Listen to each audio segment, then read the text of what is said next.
All right, everybody, welcome back to our last week of the 6 weeks of small group studies on the Gospel of John. I'm here again with Pastor Jeff. And I'm here with Pastor Jason. Here we are. We're talking today about John chapter 5.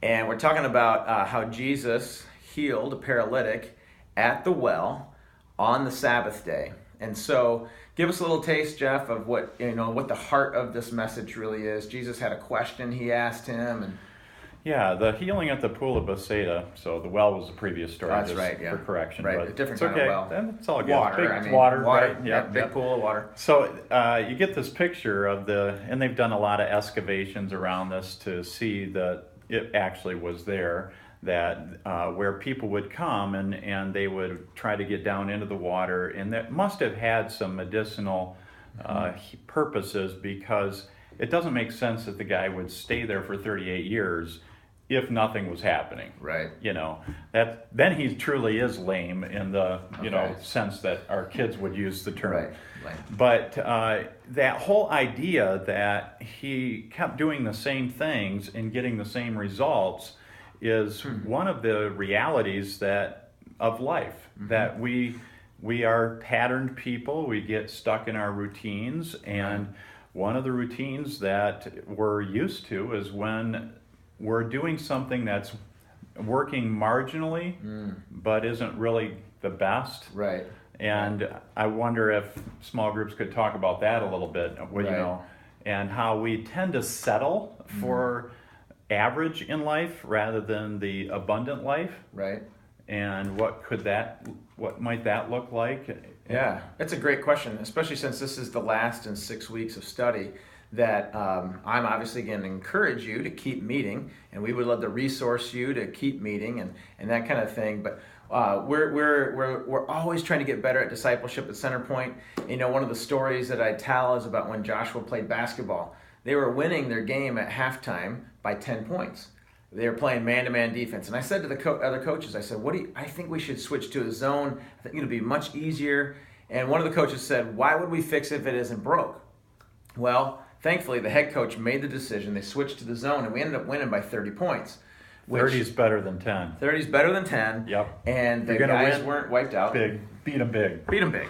Beat them. And so in our discipleship, as you're saying, if we continue to do the same things over and over again, we'll get the same results. So what are some things that you would love to see our people do from a discipleship standpoint that would help them really get healed, if you will? Yeah.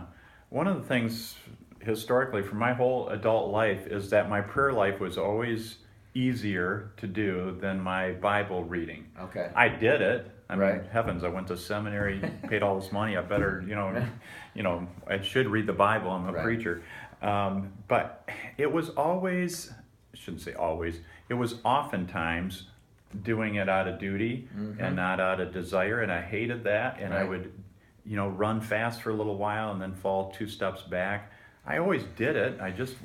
It wasn't really fueling my fire. Okay. And then when I stumbled upon really getting after memorizing scripture, that's when my scripture launched forward, and my prayers have kind of hopefully kept up. Sure. So that for me has been a really big breakthrough in the last 2 years.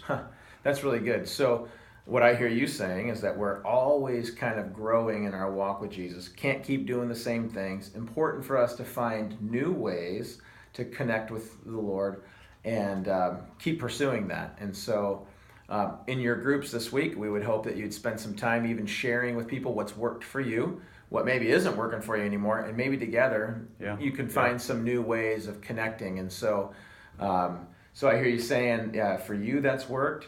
And one of the things that we're excited about at Centerpoint is that there's some different ways of plugging into discipleship that can take people to a deeper level. And so we would encourage them to get involved in some of those things, whether they're classes that we're teaching or the Leadership Training Center, which will be opening up again this fall, those kinds of things. Anything else that you'd like to add to that? I always think the Leadership Summit is a fantastic way to recharge your spiritual journey and obviously to learn some great batting tips in leadership. Yeah. So for any of you out there who are wanting to get closer and connected, make sure you contact me, Pastor Jeff. We would love to help you get into a deeper walk. Beautiful. Amen? All right. High five. See you guys later. Yep. Peace.